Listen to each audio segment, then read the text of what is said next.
from my end, I guess it's just trying to distill down nutritional goals into the most simple way you can convey them.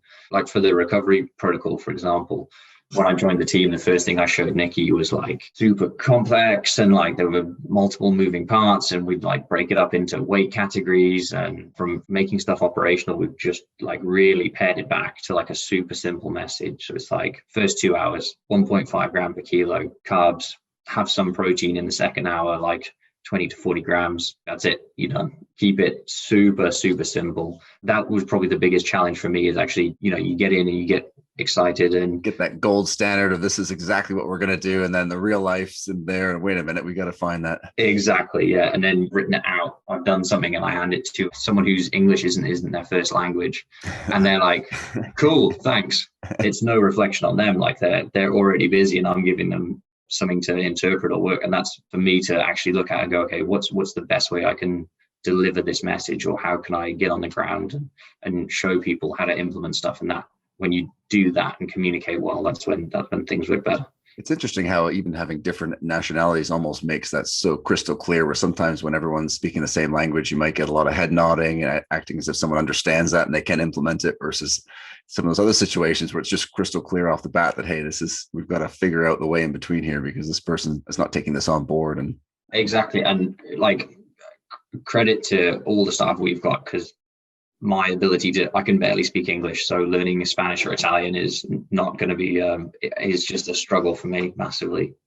Yeah. If we shift gears here a little bit, Sam, and talk about some of that carbohydrate periodization, how much of this is happening in the build up to a tour? How much is happening, stage to stage? Can you walk us through a little bit of that? Yeah, Nicki and I have both done a lot of work with the coaches in giving them the tools to prescribe a function of dietary periodization along with their training. So most of the coaches have kind of complete autonomy now around how they add nutritional stress onto their training, and sometimes we'll just check in to go, is today a good day to do fasted rides? Can we do some high carb rides? Can we do some longer duration, so you actually kind of get into real low glycogen at the back end? Mm-hmm. They'll sometimes check in with the specifics, but Nicki and I have both done a decent block of work with giving the coaches the autonomy to do that. So they tend to prescribe carbohydrate or energy periodization around certain blocks of training. Obviously, when intensity ramps up and duration or race specific training ramps up, we tend to just not create too much deficit there if we can.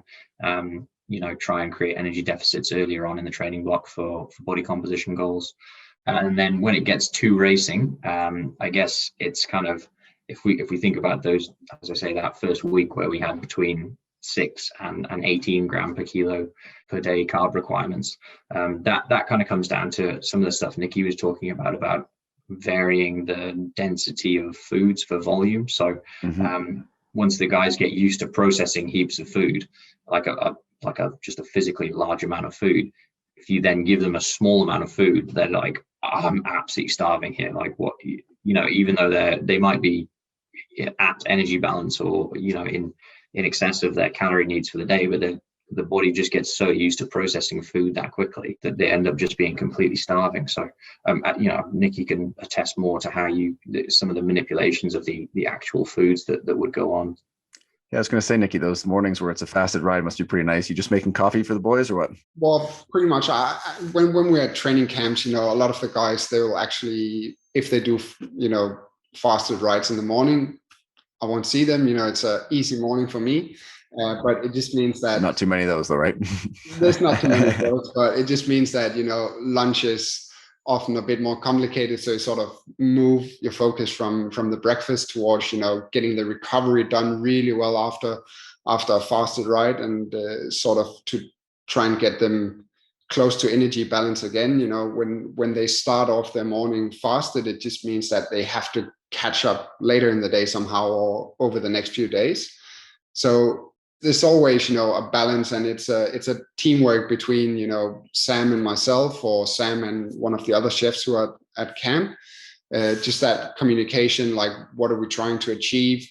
How do we best achieve it? Is it okay to be in a big deficit today and then sort of catch up over the next few days that are going to be easier. So that's one of the things that Sam really brought to the team when he first arrived like 3 years ago, that whole teamwork between chefs, coaches, and himself. So everyone is sort of, always pitching in with their ideas and what is the plan for the next few days. Then Sam can give recommendations. I can adjust the food to try and match that. So it's that balance between the group that just always helps out.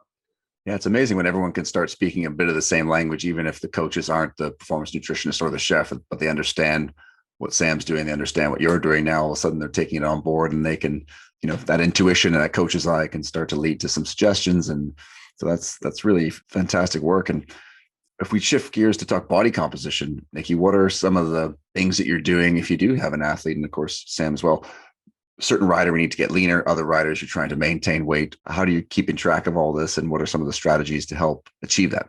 On a day-to-day basis, we obviously adjust the food to try and match the energy needs for that day. So easier days we'll go less dense food, and on other days we'll go more food, more like calorie dense foods. And then Sam and I have made this sort of system to give the riders recommendations on what they need to hit their daily targets calorie wise. So we use that system to sort of give them recommendations on the food, but we also lean towards that we try to educate riders rather than give them prescriptions. So we sort of make an effort to actually educate them into why are we doing this? Why should we eat this today instead of something else? So we don't end up with a bunch of robots who only rely on you guys to make every decision. Exactly. Like ideally, we want the riders to be able to handle it themselves, and then we're just there for support.